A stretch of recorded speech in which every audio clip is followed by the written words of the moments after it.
Y'all see the title, man. Let's get to it. Is it really possible that Luka Doncic can become the greatest player of all time one day? Is there any point in even having that discussion? A question many have asked, and my answer is, what other 23-year-old in the history of Earth has ever made 4 first-team All-NBA appearances? The answer is none other than Luka Doncic. Michael Jordan made his first-team All-NBA appearance at the age of 23. Diving even further, making All-NBA first team at the age of 23 or younger has only happened 57 times total in NBA history, and again, Luka owns 4 of those times himself, which is the most ever. The only other 2 players to make first team All-NBA 3 times before the age of 24, according to Basketball Reference, post-merger, were Tim Duncan and Kevin Durant, who both had 3 selections, which tells us one thing. With the second highest MVP odds only behind Nikola Jokic, Luka Doncic can certainly still become a top 10 player to ever play the game, and no matter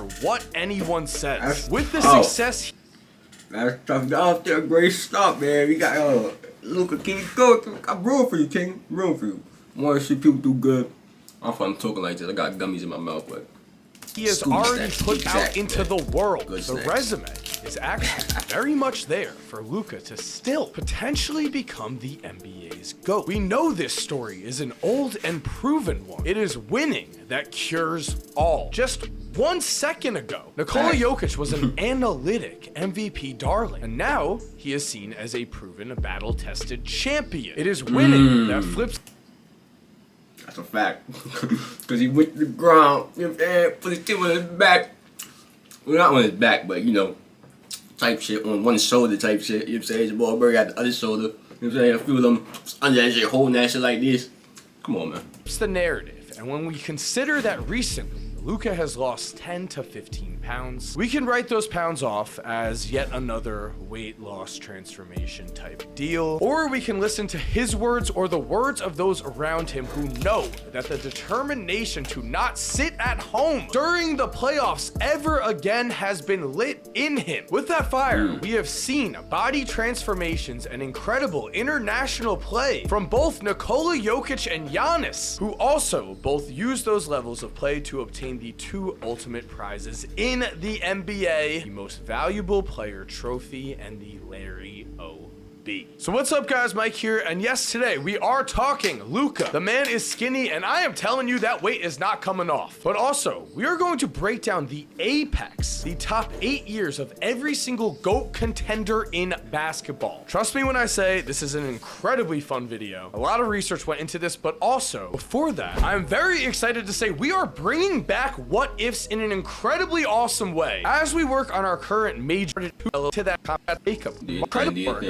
Been his owner publicly. Luka himself admitted that was incredibly embarrassing. 30 pounds over his playing weight. But in a world where players are hiding in Oregon and having way too much fun on Instagram Live, I'll say I can believe in one of the most feared competitors in the league finally understanding that if his body is right, there is going to be no stopping him, especially after he has been, can we say, shamed on this level? But the thing is, in order to actually become the NBA's GOAT, which Luka does have a chance to do. I know he's never been to the NBA Finals. I know he's never won an MVP. What I also know is this. Luka Doncic is the only player in the current NBA who has actually built up a resume that is on the cusp of being GOAT ready. The thing is, though, if he is going to be the GOAT, he needs to start moving now. As you're about to see, when it comes to the greatest of all time in the NBA, it is years 6 through 13 that matter the most. That 8-year span is the absolute apex of a player's career. But first, I want to cement the argument for Luka as a young GOAT type player, because I have seen the comments saying, why even talk about this, right? Well, when it comes to the best young players in NBA history, Luka can make an argument that he is the literal best to ever do it. Now, I know that's a huge statement and people might be angry at that, but I'm talking about just individual success and talent. In terms of facts, like if you just, the proof is in the pudding. Like people like to say, men lie, women lie. The numbers dope, man. The numbers dope, and the numbers aren't everything. But when you watch the kid, man, he's different, bro. He's different. Without the speed, without the athleticism and all that, he's fundamentally sound. You know what I'm saying? He can get to his spots, get the shot he wants. You know, get his teammates involved, all that, bro. Luka's tough, bro. Luka's tough. In terms of team success, Magic Johnson as a rookie has no competition at all. NBA Finals MVP as a rookie. However, if we compare the stat lines of a 20-year-old Magic Johnson and Luka Doncic, this is not discounting Magic at all. It is just very clear that Luka has better stats by a very large margin. And it is also very fair to point out that Magic had Kareem Abdul-Jabbar and a prime Jamal Wilkes. That is 2 prime Hall of Famers. When Luka was 20, he was playing with a mad, but he still won't admit it, Kristaps Porzingis, and Tim Hardaway Jr. as his second and third guys. Not exactly the same talent level, and we know young players cannot control where they play. By year 6, though, if they do want to force their way out, they can at least start to plot to do so. And throughout NBA history, from year 6 to year 13, the top 3 to ever do it, Michael Jordan, LeBron James, and Kareem Abdul-Jabbar, the 3 undisputed GOATs of the post-merger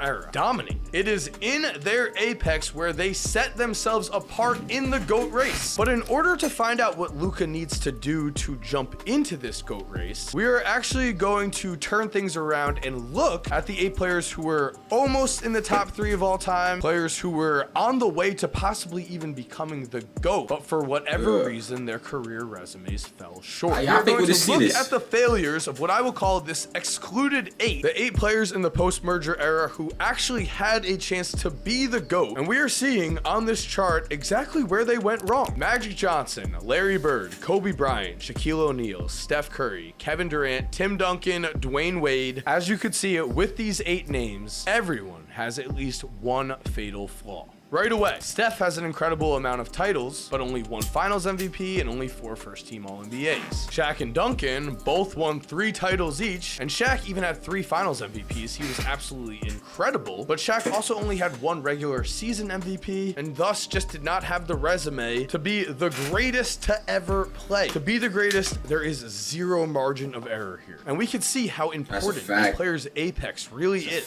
Kobe's career is actually strangely remembered because the beginning was incredible and so was the end. It was his apex, the time when he was supposed to be at his absolute best, that was considered underwhelming. I want to see Kobe under. Oh, here you go. I'm about to say. Damn, you only got 1 MVP. I heard Kobe got snubbed though. Didn't Kobe get snubbed a lot of those MVPs too? You know what I'm saying? Like, let me know in the comments. I'm pretty sure he did. Pretty sure he did, man. And if Kobe did have a better 8-season stretch in that time period, we would be talking about him in a much higher light. Kevin Durant began his career with 3 first-team All-NBAs and a finals loss to the LeBron James-led Miami Heat in his first 5 seasons. But after those first 5 seasons, it was during Durant's apex where he lost any chance to not only be the GOAT, but somehow fell behind Steph Curry in historical rankings if we were making a list. At one point in time, some people believed Kevin Durant might be the best player to ever do it. As a 25-year-old, he won the MVP, but overall, during his 8 most important seasons, he did not have enough individual success and not enough team success until, of course, you know what I'm saying? Like, you could still make the case that KD is one of the best players ever, you know? One of the most skilled players, talented players. You can make that case. But when it comes to greatness, I know there's a big difference between being good and great, bro. KD's good. He's really good. Really, really, really good, you know? But he's not that great. He's not that great, man.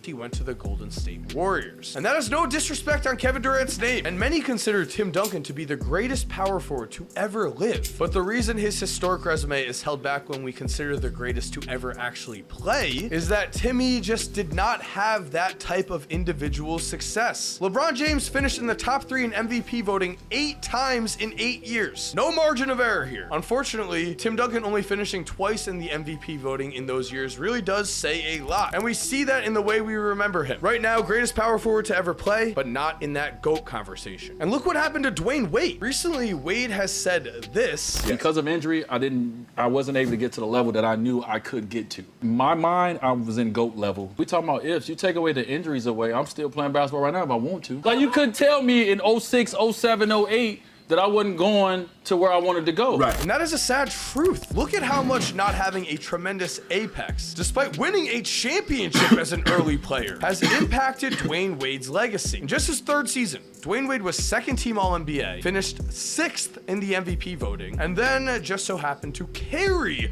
the Miami Heat to an NBA championship. He was, of course, named the Finals MVP after averaging 34.7 points per game. The 2nd best player on that Heat team, who beat a... What? Yo, I ain't know D-Wade was out there wilding like that. You know what I'm saying? Before Bron came. That's tough. Y'all saying that. I really do see what y'all saying there. D-Wade was out there really leading the teams to the fight. Well, he had Shaq with his team, but he's still a young star, really leading his team to the finals, averaging 34. Prime Dirk Nowitzki was Shaq, who chipped in 13.2 points, 34.7 to 13.2. He was supposed to be headed to the absolute top, but then injuries come into play, a less than spectacular apex combined with a quick end.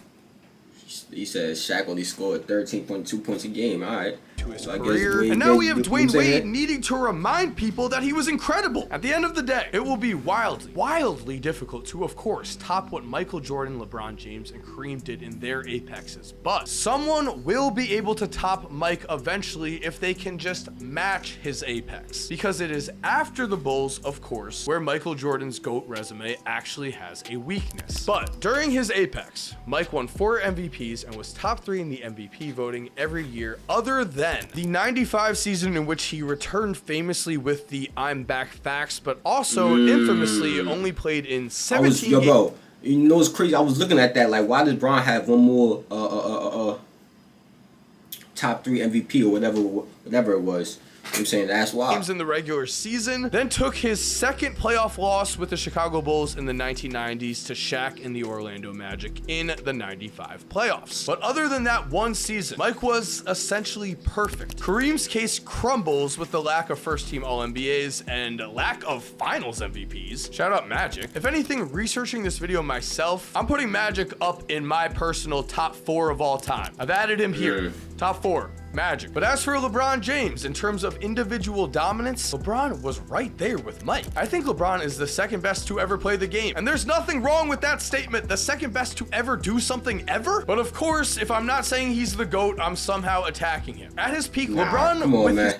That's the Bron fans that don't understand life yet. You know? Because that's crazy. You got to understand, you can't have everything your way. You can't have everything the way you want it to be. Bron is just not the GOAT. I'm sorry. You know, Bron is just not the GOAT. You know what I'm saying? And that's his opinion, that's my opinion. Your opinion, Bron is the GOAT, so well. I mean, you know what I'm saying? Oh well, so be it. You know what I'm saying? Live on. His body alone just moved top defenders out of the way on LeBron's way to the basket as he then dunked on some poor soul. LeBron could also score from anywhere. His passing vision was the best of the best. He played the game with so much intelligence. He was an athletic freak. He dunked on people while also coming up with huge game-saving blocks in huge moments. I love LeBron. He's amazing. I just don't think it was enough. 6 for 6 speaks for itself here, and we know it. LeBron lost too many finals, and he should definitely not have lost the 2011 finals to a worse Dallas Mavericks team, the smallest of holes. Nah, I think that's really the reason. I don't think it's, me personally, I don't think it's about him losing the finals. More so, it's about the fact who he lost to and the expectations of the team. You know what I'm saying? If he loses to a team that's, you know what I'm saying, way better than him, than their team, you know what I'm saying, it's not really going to look that bad. But when you lose and you got the Max Payne squad, you know what I'm saying, y'all ready to do something, you got D-Wade, Chris Bosh, LeBron James, you know, we was expecting a W, so it's like, alright, that definitely should be a mark on his legacy for a fact. I understand. And a basketball resume can destroy any chance of beating Mike. But Luka has 4 first-team All-NBAs in 5 seasons. That is ridiculous. So while there are certainly a lot of questions, I will say this. Michael Jordan got Dennis Rodman to play with him. I do not think Kyrie Irving is on the level at all of Dennis Rodman, to be honest. I truly believe after watching the Kyrie Irving clips this summer that Kyrie and Luka are going to be a great tandem together. If you want to see a video on Kyrie Irving and every... Yeah, that's the end of this one. Y'all know what to do, man. If y'all enjoyed, like the video, comment, subscribe, click on the last one, share the video with your people, subscribe up here, and I'm out of here, man.